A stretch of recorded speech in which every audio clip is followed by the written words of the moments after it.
Hello Saber fans, this is a Darth Vader Lightsaber replica that I made. I found an authentic Vintage Heiland Flash.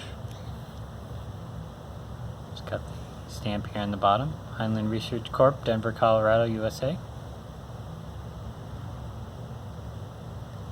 I tried to keep as much of the original camera flash as I could. This is the original button that controls the saber.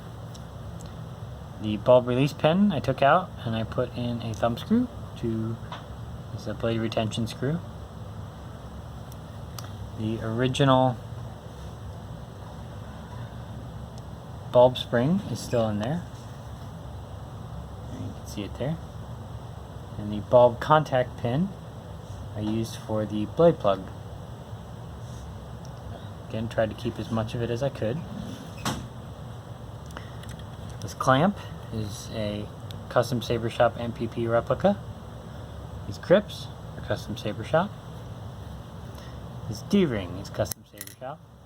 I installed a little magnet right there so that your D-ring wouldn't rattle when you were swinging it around.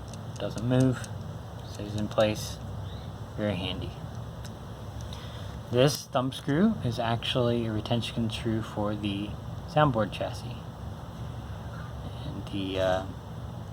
That holds that in place so it doesn't slide around on you. The reason why that's outside is that that's where the charging port is on the soundboard chassis. So you got to take that thing out. Right now the kill key's installed in the charging port, so it doesn't turn on. Push the button all you want. And the reason why that is the kill key gets put in there to keep your batteries from draining down. Essentially inactivates the saber for long storage or anything like that. Soundboard that's in there is a Saber Core 2.5. It's got Viridian and Crimson sound fonts. So we'll go ahead and take this cap off. And we will remove the kill key and turn it on so you can see what's going on there. The saber will also come with the 3.7 lithium-ion charger, a belt clip. The blade itself is a polycarbonate, thin-walled white, 1/16" wall with a rounded tip and some cellophane wrap on the inside. Okay, got the cap off. I didn't put any holes in it. I didn't feel great about that. So the saber's quieter than normal, but I wanted to keep it authentic, so I didn't drill into that.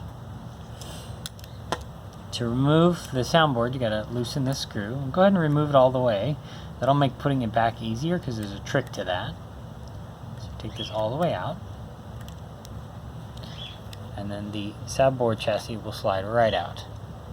It's got the battery in it, 3.7 lithium ion. That's removable, so if you have multiple of these, they're lithium-ion 18650s. So if you remove that, you can just replace it on the go if you want. Here's the soundboard again, Saber Core 2.5. It's glued down. Wires are glued down. This thing isn't going to go anywhere on you. So you remove this kill key to turn it on. The kill key is low profile, so it will. You can put it in and slide it into the saber and it'll work just fine. Alright, now the trick to putting this back in. You want the board side to be facing the side with this hole. Because what we're going to do is we're going to try to line up the chassis so that this part is where the retention screw is touching. Right here. The reason for that is because we don't want to impact the battery, or the board, or the wires, or your sound charger, or the charger, or the speaker. Like, we want to avoid all of these sensitive electronics. We want to put it right there. So board side up, facing the hole. You slide it back in, and when you look through that hole there, you should be able to see the white of the chassis. You can't see it on the camera, unfortunately, but you can see it in person. You put the screw back in, and that will hold the chassis in place. Put the cap back on. And we'll ignite this thing so you can see it turn on.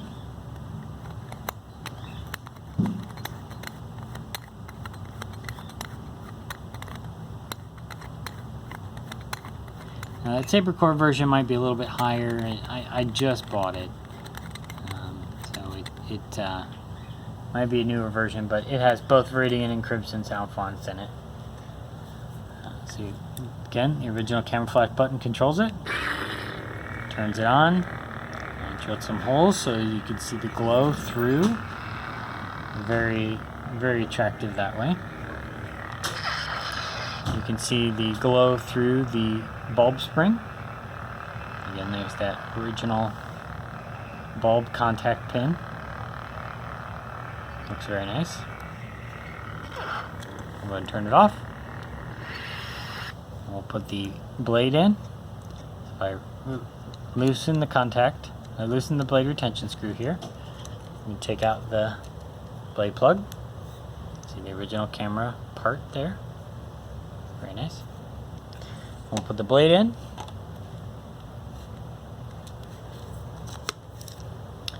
We'll tighten back up the retention screw. We'll turn it on. And that is a deep red 5-watt LED running at 1200 milliamps. It's going to be quite bright for a red.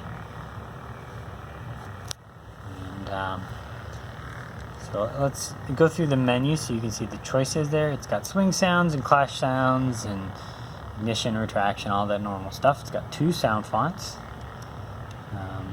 This one, I believe, is Crimson. So you can switch it to Viridian. You just hold down the button for a little bit, and then that'll get you into the sound font selection. But you can switch between the two. Saber Core Crimson, Saber Core Viridian. You hold it down for 2 seconds. It tells you you've got Saber Core Viridian selected. Turn it on, slightly different sound font. And this one's got Blaster. And you hit the button. The other one had a lockup when you hit the button. So you hit the button, it would lock up, and then it would turn off, and then you hit it again. We can go back to that and I can show you. But you hold it down for 2 seconds, it'll turn off. It has a slow fade when it turns off. Turn it back on. Well, you hold it down for 2 seconds again. Saber Core Crimson, so we're back to that. Turn, Saber Core Viridian, Saber Core Crimson. You gotta hold it 2 seconds to select. Okay. Yep. Turns back on. So different sound font, and it's got lockup. Like I said, it's swing noises. There's a clash. There's the lockup. Okay, just like that. I'll shut it off. Now, you can customize the settings a little bit. You just hold it down for 3 seconds, I think. And it'll jump into main menu. And I'll ask you to select the optical frequency. 1 is solid. And then it goes into progressively faster flickers.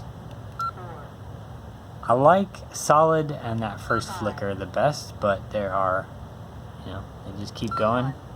There's 1, solid white, or solid light, and 2. That's the one I like. Select sound intensity. There's sound intensity with a low and a high. We'll select high. There's also muted. This impact sensitivity you can scroll through. 1, 2, 3, 4, 5, 6, 7, 8, 9. So there's 9 levels of sensitivity for impact and swing. Select motion sensitivity 8. And it's this motion sensitivity for the swinging. It's currently at 8. That's good enough for me. All settings saved. And then it saves them, and then it immediately goes into the sound font. The swing and the clash. And you can adjust those sensitivities to your liking. But yeah, that's the saber. Hope you like it. Thanks for looking.